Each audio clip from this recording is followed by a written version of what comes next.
샬롬 할렐루야. 하박국 2장 2절에서 4절입니다. 여호와께서 내게 대답하여 이르시되 너는 이 묵시를 기록하여 판에 명백히 새기되 달려가면서도 읽을 수 있게 하라. 이 묵시는 정한 때가 있나니 그 종말이 속히 이르겠고 결코 거짓되지 아니하리라. 비록 더딜지라도 기다리라. 지체되지 않고 반드시 응하리라. 보라, 그의 마음은 교만하며 그 속에 정직하지 못하나 의인은 그의 믿음으로 말미암아 살리라. 아멘. 아모서 3장 7절. 주 여호와께서는 자기의 비밀을 그종 선지자들에게 보이지 아니하시고는 결코 행하심이 없으시리라. 마태복음 24장. 예수께서 성전에서 나와서 가실 때에 제자들이 성전 건물들을 가리켜 보이려고 나오니 대답하여 이르시되 너희가 이 모든 것을 보지 못하느냐? 내가 진실로 너희에게 이르노니 돌 하나도 돌 위에 남지 않고 다 무너뜨려지리라. 아멘. 제목은 여호와의 묵시와 정한 때입니다. 하박국은 주전 600년을 전후하여 활동한 남유다 선지자입니다. 남유다는 요시왕 시대가 끝나고 여호아하스 왕을 거쳐서 여호야김의 통치 시대로 오면서 불의와 유혈로 가득 잡니다. 하박국 선지자는 이를 탄식하며 하나님께 아뢰지요. 여호와여, 내가 부르짖어도 주께서 듣지 아니하시니 어느 때까지리까? 내가 강포를 인하여 외쳐도 주께서 구하지 아니하시나이다. 어찌하여 나로 간악을 보게 하시며 패역을 목도하게 하시나이까? 대적 겁탈과 강포가 내 앞에 있고 변론과 분쟁이 일어났나이다. 이러므로 율법이 해이하고 공의가 아주 시행되지 못하오니 이는 악인이 의인을 애워쌌으므로 공의가 굳게 행함이니이다. 하나님은 남유다의 모든 것을 보고 계셨습니다. 실상은 모든 것이 하나님의 섭리와 통치 아래 있는 것이지요. 그래서 조국 유다의 죄악을 탄식하는 하박국을 하나님께서는 열국 가운데 일어나는 세계사의 현장을 바라보도록 이끄십니다. 그리고는 유다를 심판하기 위해서 앞으로 갈대아인을 일으킬 것을 알려주시지요. 갈대아인이란 바벨론 사람을 말합니다. 당시 바벨론 사람들은 사나웠고 영토 확장에 혈안이 되어 있었지요. 결국 하나님께서 하박국에게 알려주신 예언이 성취되어서 주전 600년경에 바벨론이 유다를 침공하여서 많은 사람을 포로로 잡아갔고 주전 586년에는 급기야 유다를 멸망시킵니다. 하나님께서 바벨론을 통해 유다를 심판하겠다고 하신 예언을 성취하신 것이지요. 하박국 선지자는 하나님의 역사에 놀라움을 금할 수가 없었습니다. 왜냐하면 바벨론의 죄악과 강포가 하나님의 선민 유다와는 비교가 되지 않을 정도로 훨씬 컸기 때문입니다. 하박국 선지자는 왜 하나님께서 바벨론을 먼저 심판하지 않고 남유다를 심판하는 도구로 그들을 사용하시는지를 물었습니다. 주께서는 눈이 정결하심으로 악을 참아보지 못하시며 패역을 참아보지 못하시거늘 어찌하여 괴울한 자들을 방관하시며 악인이 자기보다 의로운 사람을 삼키되 잠잠하시나이까? 이에 대한 하나님의 응답이 하박국에서 묵시로 임하였는데 그 내용이 바로 본문이지요. 때가 이르면 악인은 반드시 멸망할 것과 의인은 그 믿음으로 말미암아 살리라는 것입니다. 하나님은 모든 행위와 모든 은밀한 일을 선악간에 심판하는 분임을 분명히 알려주신 것이지요. 믿음이 있으면 겸손히 회개하고 모든 것을 하나님께 맡김으로 어떤 어려운 상황에 처하더라도 하나님의 능력으로 구원받을 수 있습니다. 그래서 시편 37편 38절에서 40절에 범죄자들은 함께 멸망하리니 악인의 결국은 끊어질 것이나 의인의 구원은 여호와께 있으니 그는 환난 때에 저희 산성이시로라. 여호와께서 저희를 도와 건지시되 악인에게서 건져 구원하심은 그를 의뢰한 영고로다 말씀했지요. 또한 잠언 24장 16절에도 대저 의인은 7번 넘어질지라도 다시 일어나려니와 악인은 재앙으로 인하여 엎드러지느니라 말씀했습니다. 우리가 죄를 지으면 하나님과 멀어지고 그 죄의 싹은 사망이며 심판에 이릅니다. 죄악이 관영하면 하나님의 심판이 임하는데 우리는 심판의 정한 때가 오면 속히 이루어짐을 알아야 합니다. 하박국 2장 3절에 정한 때가 있나니 그 종말이 속히 이르겠고 결코 거짓되지 아니하리라. 비록 더딜지라도 기다리라. 지체되지 않고 정령 응하리라 하신 대로입니다. 가속도가 붙는다는 거예요. 가속도가. 그래서 시나브로 총총이 그렇게 시나브로 총총이 시나브로 하다가 가속도가 붙어버리면 총총이로 끝나요. 왜냐하면은 제가 직장 생활할 때 제 주소 아는 친구들한테 편지를 계속 이제 보냈거든요. 그럴 때는 끄트머리가 총총이 그렇게 썼었어요. 총총이. 그것이 퍼즐 조각에 있었어요. 퍼즐 조각에 있으면서 시나브로는 무슨 뜻이냐 물어보시고 그 다음에 제가 편지 썼던 그 대목을 떠올렸어요. 그래서 총총이. 그래서 시나브로 총총이 가속도가 붙기 때문에 그래요. 달려가다 보면 가속도가 붙어서 팍 나가잖아요. 그와 같이 비록 더딜지라도 기다리라. 지체되지 않고 정령 응하리라. 그런 겁니다. 달려가면서도 읽어야 하는 정도인 얼마나 급박한 상황인지 알 수 있습니다. 소돔과 고모라를 멸망시킬 때에도 그랬지요. 동틀 때부터 천사가 롯을 재촉했습니다. 롯이 지체하자 천사들이 아예 롯과 그 아내와 두 딸의 손을 잡아 인도하여 성 밖으로 이끌어냈습니다. 우리도 휴거 낼 때 우리 양쪽에 천사들이 있어요. 두 천사가 우리 영을 받들어서 올라가요. 우리는 어디로 갈지 몰라요. 그때부터 우리는 천사들의 인도함을 받아요. 두 천사가 우리를 받들어서 올라가는 겁니다. 뒤를 돌아보거나 들에 머무르지 말고 산으로 도망하여 멸망을 면하라고 말합니다. 하도 재촉하니 롯은 몸을 피할 만한 곳에 이르기도 전에 재앙을 만나 죽을까 하는 두려움이 생겼지요. 그래서 소알이라는 가까운 성으로 도망하게 해달라고 천사에게 정합니다. 결국 롯이 도망하여 소알에 들어갈 때에 해가 돋았고 하늘에서 곧 유황과 불이 비같이 내렸습니다.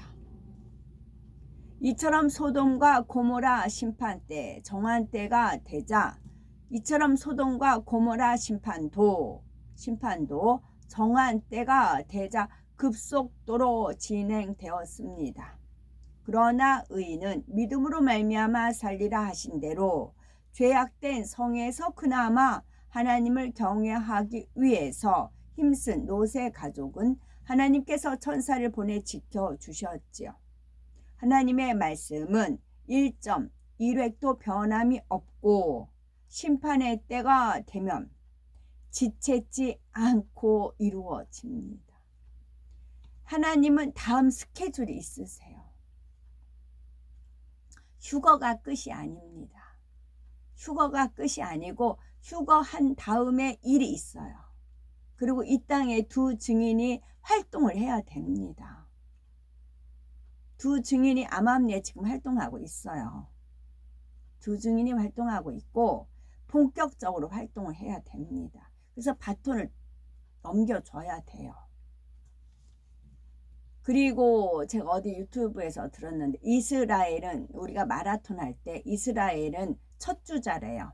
첫 이제 요이 땡 하고 첫 출발하잖아요. 그러면 이제 바톤을 이렇게 넘겨주잖아요. 그 우리나라는 마지막 주자래요. 이스라엘은 첫 주자, 우리나라는 마지막 주자. 그렇게 된다고 하더라고요. 하나님의 말씀은 1.1획도 변함없고 심판의 때가 되면 지체치 않고 이루어집니다. 저 또한 마찬가지로 백보자 심판 끝나고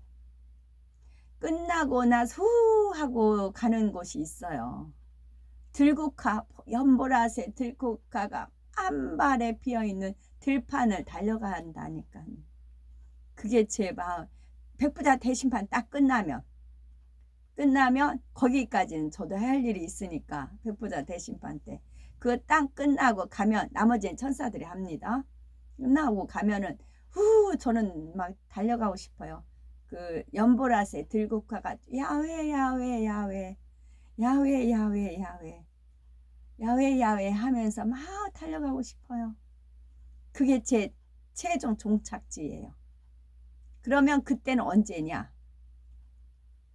휴거가 되면 우리 7년 혼인잔치 합니다. 7년 동안 혼인잔치예요. 이 땅은 7년 환란이에요. 7년 잔치 혼인하면 백마 타고 내려옵니다. 이 땅에. 이 땅 황폐되어 있지. 이미 주님께서 새하늘과 새 땅으로 창조되셔요. 그리고 이한 낫을 가졌댔잖아요. 그래서 악한 무리들 전부 다 무적행에 가둬요. 그리고 이 땅에 7년 환란 동안 살아남은 사람이 있어요. 하마스가 동굴 그 지하 팠듯이 거기에 숨어서 살아남은 사람이 있어요. 핵전쟁이 일어났어도. 우리는 이미 부활체고 그들은 육이에요. 그렇게 같이 또 살아요. 그러나 거하는 곳은 틀려요. 우리는 끝까지 다 읽고 그냥 끝날게요. 따라서 마태복음 24장에 나오는 마지막 때의 환란도 속히 진행될 것입니다. 하나님께서는 심판의 정한 때가 있음을 미리 알려주고 피할 수 있도록 사랑을 베푸십니다. 진정 믿음이 있고 의인이 된 하나님의 자녀는 깨어 기도하고 하나님을 사랑함으로 환란을 당하지 않도록 준비해야죠. 오늘날 악이 관영할 뿐만 아니라 악으로 물들지 않은 곳이 없을 정도입니다. 그러니 하나님께서 심판하실 마지막 때가 다 되었음을 알아야지요. 마태복음 24장 12절에 불법이 성함으로 많은 사람의 사랑이 식어지리라 하셨고 14절에는 이 천국 복음이 모든 민족에게 증거되기 위하여 온 세상에 전파되리니 그제야 끝이 오리라 하셨습니다. 오늘날 얼마나 불법이 성하며 사랑이 식어갑니까? 또한 천국 복음이 온 세상에 전파되었지요. 다니엘서 12장 4절에 다니엘아 마지막 때까지 이 말을 간수하고 이 글을 봉함하라. 많은 사람이 빨리 왕래하며 지식이 더하리라 했습니다. 요즘은 국가 간에도 얼마나 빨리 왕래합니까? 지구촌이라는 말이 나올 만큼 통신과 교통수단의 발달로 세계는 일일생활권이 되었지요. 또 급격히 발달하는 지식과 정보로 과학 문명은 이미 최고조에 달해 있습니다. 마태복음 24장 32에서 33절에 무화과 나무의 비유가 나오지요. 그 가지가 연하여지고 잎사귀를 내면 여름이 가까운 줄을 아나니 이와 같이 너희도 이 모든 일을 보거든 인자가 가까이 문 앞에 이른 줄 알라 했습니다. 여기에서 무화과 나무는 이스라엘을 상징하지요. 곧 무화과 나무 가지가 연하여지고 잎사귀를 낸다는 것은 이스라엘의 독립을 말합니다. 서기 70년에 로마의 티투스 장군에 의해서 예루살렘이 함락되고 나라가 멸망하여 이스라엘 백성은 동서남북으로 뿔뿔이 흩어지고 말았지요.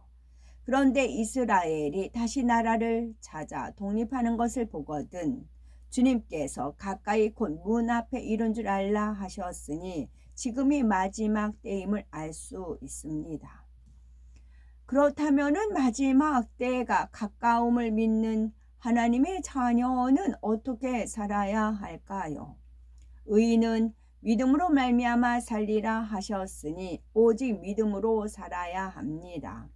하나님의 자녀는 때가 악하여 심판의 때가 지체치 않고 응할 것을 알아서 세월을 아낌은 물론 어둠의 일, 즉 비진리 죄를 열심히 벗어버리고 빛의 갑보신 하나님의 말씀으로 무장하여 그 말씀대로 살아야죠.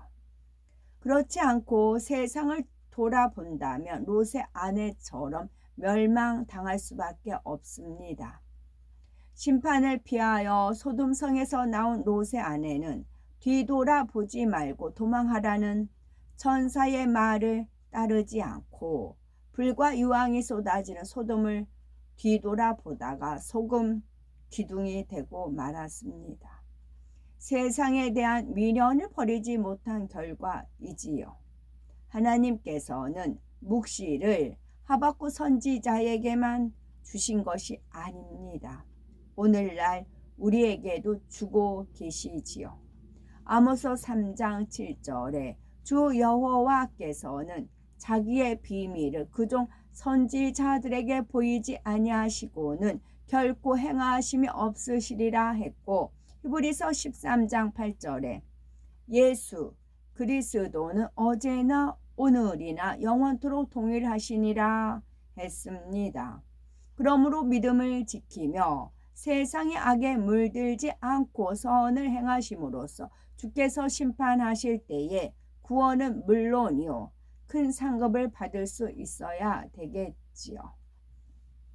바벨론 유프라테스 강을 중심으로서 발전한 바벨론은 BC 612년 아수르의 수도 니누웨를 공격해 대승을 거두지요. 바벨론 느부갓네살 왕은 BC 605년 갈그미스 전투에서 이집트까지 이기고 고대 군동의 확실한 주인이 됩니다. 그해 남유다를 침략하여서 다니엘과 세 친구를 포함한 사회 지도층 일부를 포로로 잡아가지요. 이것이 1차 바벨론 포로 정책입니다. 이어서 BC 598년경에 여호야긴 왕과 에스겔과 기술자 등 1만여 명의 고급 인력을 포로로 잡아가는데 이것이 2차 바벨론 포로 정책이지요.